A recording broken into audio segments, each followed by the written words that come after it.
லூக்கா எழுதின புஸ்தகம் हम लूका सुसमाचार जब देखते हैं 7ஆம் அதிகாரம் उसका जो 7 अध्याय को जब खोलते हैं 11வது வசனத்துல இருந்து और उसका जो 11 से लेकर 15 வசனம் வரைக்கும் और 15 तक जब देखेंगे எடுத்து வாசிக்கலாம். लूका 7 11 से 15 तक, कोई हिंदी में पढ़ेगा तो बहुत बढ़िया होगा। लूका 7 11 से 15 तक। थोड़े दिन बाद वो नाइन नाम के एक नगर को गया। उसके चेले और बड़ी भीड़ उसके साथ जा रही थी। उसने उससे उसकी नाव को सौंप दिया। ஆமென். 15 आमीन। ஆண்டவர் இந்த பூமியில வாழ்ந்த நாட்களில जब परमेश्वर जब ये जगत में जी रहा था उसी समय का बात है। 3.5 ஆண்டுகள் ஊழியம் செய்தார். 3.5 வருஷம். देखिए वहां पे 3.5 साल वो क्या क्या सेवा किया, 3.5 साल तक वो அந்த मिनिस्ट्री किया 3.5 வருஷ ஊழியத்துல अनेक கிராமங்களுக்கு கால்நடையாவே போனார்.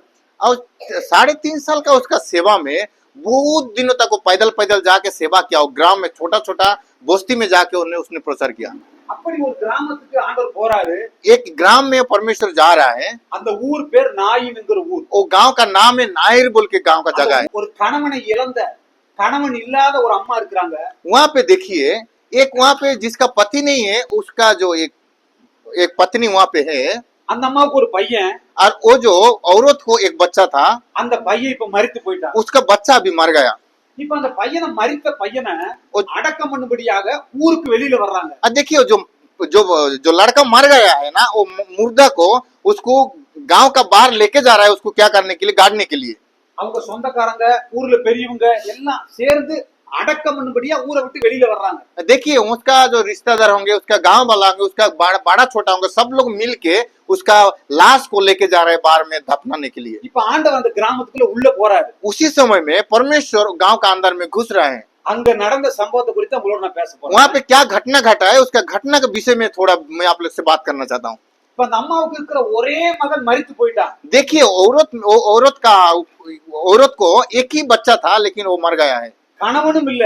उसका जो पति भी नहीं है நம்பி இருந்த பிள்ளையும் மரித்து और போயிட்டான். जिसको विश्वास करता है वो बच्चा वो भी मर गया है। இப்ப அடுத்து எதிர்காலம் நான் எப்படி என் வாழ்க்கையை நடத்த போறேங்கிற ஒரு கேள்விக்குறி. और देखिए उसका जीवन में मैं आगे कैसा जीऊंगी, किसको भरोसा करके रहूंगी बोल के एक जो प्रश्न आता होगा। இப்ப ஏசப்பா உள்ள வந்த உடனே उसी समय में यीशु पिता जब अंदर घुसते हैं उसी समय में அந்த अम्मा ஆண்டவர்ட்ட போய் சொல்லல.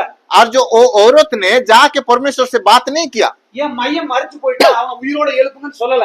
मेरा बेटा मर गया है उसको जिंदा करो बोल के कभी नहीं कहा। ஆனா மனசுல நினைக்கிறாங்க, वो अंदर में मन का अंदर में सोच रही है, மனசுல நினைக்கிறாங்க, वो मन का अंदर में सोच रही है எனக்கு கணவனும் இல்ல, मुझे पति भी नहीं है, நான் நம்பி இருந்த மகனும் மரிச்சு போயிட்டான், अब मैं जो विश्वास की थी वो बच्चा भी मर गया, நான் எப்படி வாழ போறேன்னு தெரியல, मैं कैसा मैं जीऊंगी पता नहीं है। அப்படின்னு மனசளவுல உடைக்கப்பட்டு அழுதுட்டு இருக்காங்க.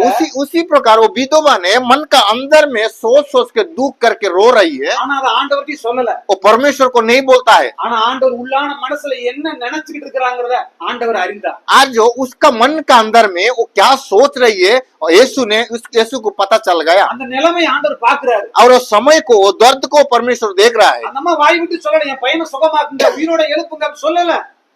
औरत ने परमेश्वर को बोला नहीं है कि मेरे बच्चा मर गया उसको जिंदा करो बोल के। மனசளவுல உடைக்கப்பட்டு வேதனையோடு என் எதிர்காலம் எப்படி, நான் எப்படி வாழ போறேன், எப்படி குடும்பம் நடத்த போறேன் அப்படி அழுது உள்ள மனசுல உடைஞ்சு போயிருந்தா பாத்தீங்களா, அந்த உள்ளான மனச ஆண்டவர் பாருங்க. देखिए जो मेरे बच्चा भी मुझे छोड़ के चला गया, मैं जिसको भरोसा करता तुम यार जी के क्या करूंगी, मैं कैसा आगे जीऊंगी कि मर जाऊंगी बोल के जो सोच के अंदर में जो दर्द होके अंदर रो रही देख रहा है, वही परमेश्वर देखते हैं। வேத வசனம் சொல்லுது, वचन कहता है மனித முகத்தை பார்க்கறான், लोगों एक हमारा जो मुंह चेहरा को देखते हैं, நம்மள படைத்த ஆண்டவர் நம்ம உள்ளத்தை பார்க்கறாரு। हमें जो सृष्टि करने वाला परमेश्वर हमारा अंदर देख रहा है। எத்தனை நேரத்துல நம்ம மனசு உடைக்கப்பட்டு कितना समय में परमेश्वर लोग हमें तोड़ते हैं, வேதனையோடு हमें दर्द देते हैं, கண்ணீரோடு हमारा आंसू देते हैं, அந்த விஷயத்தை நம்ம யாருக்குமே சொல்லாம हमारे जो दर्द को हम किसी को भी नहीं बोल पाते நான் हैं। இந்த நிலைமையில இருக்கிறேன், हमें ये सिचुएशन में हूँ, அதை யார்கிட்டயும் வெளியில சொல்ல முடியல, अब मैं किसी को भी ये परिस्थिति को नहीं बाहर में नहीं बोल पा रहा हूँ। எல்லாருமே என் பையனை அடக்கம் பண்ணிட்டு அவ்வளவுதான் கடமை முடிச்சுட்டு போலாம்னு நினைக்கிறாங்க. और सब लोग सोचते हैं कि ये जल्दी जल्दी करे कि टाइम हो गया कि ये बच्चा को लेके हम लोग दफना के उसको गाड़ के घर चला जाएंगे बोल के सोचते होंगे। ஆனா நான் உள் மனசுல உடைக்கப்பட்டு வேதனையில இருக்கிறேன்,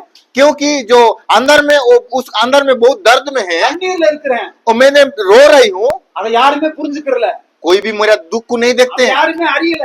किसी को भी पता नहीं चलता है। நம்மளும் கூட अनेक நேரத்துல हम भी कभी कभी குடும்பத்தினால புறக்கணிக்கப்பட்டிருப்போம். हमारा परिवार का द्वारा से हम टूट जाते होंगे, கணவனால उடைக்கப்பட்டிருப்போம். हम कभी कभी टूट जाते होंगे, மனைவியோட வார்த்தையினால उடைக்கப்பட்டிருப்போம். कोई हमारे बीबी का बातों से हमें टूट जाते होंगे। என்னடா அந்த பலவீனம் மாறவே மாட்டேன்னு சொல்லி வேதனையோடு இருந்திருப்போம். देखिए क्यों मेरा बीवी बदलती नहीं हुई, मुझे ऐसा ताना मार के बात करती है बोल के कभी कभी हम टूट गए होंगे। ஒரு நேரத்துல நம்ம கிட்ட பைசா கூட இருக்காது. एक एक समय हमारे पास कुछ रुपया पैसा भी नहीं होता, நான் யார்கிட்ட சொல்றேன்னு கண்ணீர் விட்டுருப்போம். उसी समय में हम किसको जाके बोलेंगे बोल के हम रोते होंगे। தனிமையா இருக்கும்போது அழுது இருப்போம்.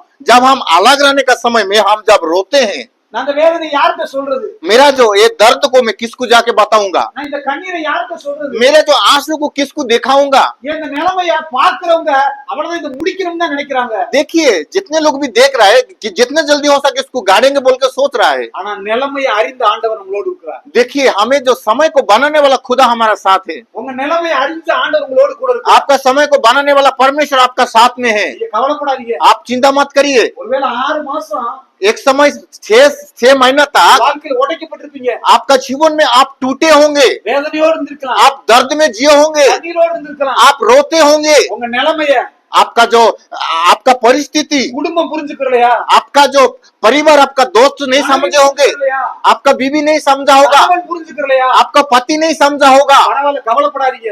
आपको कोई चिंता मत करिए, ஏன்னா அவங்க உங்க வெளி தோற்றத்தை தானே பாக்குறாங்க. क्योंकि व्यक्ति मनुष्य केवल बाहर ना देखते हैं, அவங்க உங்க வெளி தோற்றத்தை தானே பாக்குறாங்க. आपका बाहर ना लोग देखते हैं। நீங்க வெளியில அநேக நேரத்துல சிரிக்கலாம். आप बाहर में लोगों को दिखाने के लिए हंस सकते हैं, மனசளவுல और உடைக்கப்பட்டிருப்பீங்க. कभी कभी अंदर में आप रोते होंगे, தனிமையில ஆண்டவரோட அழுது இருந்திருப்பீங்க. और कभी कभी अलग होने का समय में आपका आंखों में आंसू बहता होगा। அந்த நிலைமையை பாக்குற ஆண்டவர் वो जो परिस्थिति को देखने वाला परमेश्वर, 7வது மாசத்துல ये जो 7वां महीना में ஆண்டவர் அதுக்கு ஒரு முடிவை கட்ட போறாரு. परमेश्वर आपको एक जो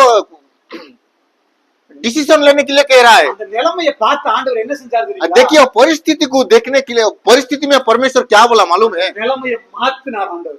वो जो परिस्थिति को बदलने वाला அவர் परमेश्वर, இருக்க அந்த நிலைமையை மாத்தினாரு. उसका परिस्थिति को बदल दिया। நீ அழாத. तू मत रो, இத்தனை நாள் நீ அழுதுட்டு இருக்கிறியா? इतना दिन तक तू रोता था ना, உன் பையன் உன் கூட இல்ல நினைக்கிறியா நீ? तेरे बच्चा तेरे साथ में नहीं है बोल के तू रो रही है ना, கணவனும் இல்லையே உனக்கு. तुझे पति भी नहीं है ना, विधवा है ना, ஓ, அது எதிர்காலம் என்ன ஆக போகுது நினைக்கிறியா? और आने वाला दिनों में क्या होगा बोल के सोच रही है। அநேகருடைய வாழ்க்கையில आज யாருமே இருந்து கூட இல்லாத நிலைமை. आज बहुत सारा लोगों का अंदर में हमारा रिश्तेदार लोग तो है लेकिन ना रहने का समय है। அநேகருடைய வாழ்க்கை எல்லாத்தையும் இருந்து கூட இல்லாத நிலைமை. बहुत लोगों का जीवन में बहुत कुछ है लेकिन ना रहने का समय है। ஒண்ணும் கவலைப்படாதீங்க. कोई भी चिंता मत करिए, உங்க நிலைமையை பாக்குற ஆண்டவர் आपका परिस्थिति को देखने वाला அந்த परमेश्वर நிலைமையை மாத்துவார். आपका परिस्थिति को बदलेगा, அந்த कண்ணீரை துடைப்பாரு. आपका आंसू को पोंछेगा, உங்க வேதனையை மாத்துவார். आपका दर्द को बदलाएगा। நீங்க அந்தரங்கத்துல வடிச்ச கண்ணீருக்கெல்லாம், आप जो छुप छुप के रोते हैं ना, वो आंसू को देखता है। நீங்க தனிமையில வடிச்ச கண்ணீருக்கெல்லாம் तो अलग जाके अपने आंसू जो बहाया है, இந்த 7வது மாசத்துல ये जो 7वां महीना में அதுக்கெல்லாம் ஆண்டவர் ஒரு முடிவை போட்ட वो போறார். परमेश्वर आपको बदलता है। ஆண்டவர் நமக்கு என்ன செஞ்சார் தெரியுங்களா? परमेश्वर ने औरत को क्या क्या मालूम है? மரித்து போன அவருடைய மகனை, जब मर गया था जिसका बच्चा, மரித்து போன அவருடைய மகனை जो मर गया था उसका बच्चा, அவன் நினைச்சு பார்க்கவே இல்ல. वो कभी भी सोची नहीं होगी, அவருடைய வாழ்க்கையில ஒரு புதிய ஆரம்பத்தை பண்ணினார். और उसका जीवन में इस प्रकार एक नया सा शुरुआत होगा। அவ்வளவுதான், என் வாழ்க்கை எல்லாமே முடிஞ்சது. वो सोचती होगी बस मेरा जीवन आज के बाद खत्म हो गया, என் பையனை அடக்கம் பண்ணிட்டா எல்லாமே முடிஞ்சதுன்னு मेरे நினைச்சேன். बच्चा को जब गाड़ देंगे तो सब कुछ मेरे जिंदगी में खत्म है। ஆனா அவருடைய வாழ்க்கையில ஒரு புதிய ஆரம்பத்தை ஆண்டவர் செய்தார். आपको मालूम है उनका जीवन में एक नया सा एक जिंदगी दे दिया। மரித்து போன மகனை உயிரோடு எழுப்பினார். मार गया वाला बच्चा एक जिंदा करके खड़ा कर दिया। மரித்து போன மகனை உயிரோடு எழுப்பி, जब मार गया था लेकिन उसको जिंदा करके, உயிரோடு எழுப்பி அவருடைய தாயுடைய கரத்துல கொடுத்தார். आज उसको जिंदा करके उसका माँ का हाथ में दे दिया। அவன் பேசத் தொடங்கினான். वो बात किया। அல்லேலூயா, हालेलुया, அல்லேலூயா. हालेलुया। என் வாழ்க்கையில எந்த ஒரு நன்மையுமே இல்லையே. मेरे जीवन में कोई भी समाधान नहीं है, இந்த நன்மை அந்த வாழ்க்கையில நடக்காது. ये समाधान मेरे जीवन में नहीं होगा, என் வாழ்க்கையில ஒரு சுகம் கிடைக்காது. मेरे जीवन में कोई सुख शांति नहीं என் आएगा, வாழ்க்கையில ஒரு மேன்மை வராது. मेरे जिंदगी में एक आनंद का दिन कभी नहीं आएगा। என் வாழ்க்கையில இந்த நிலைமை மாறாதுன்னு சொல்லி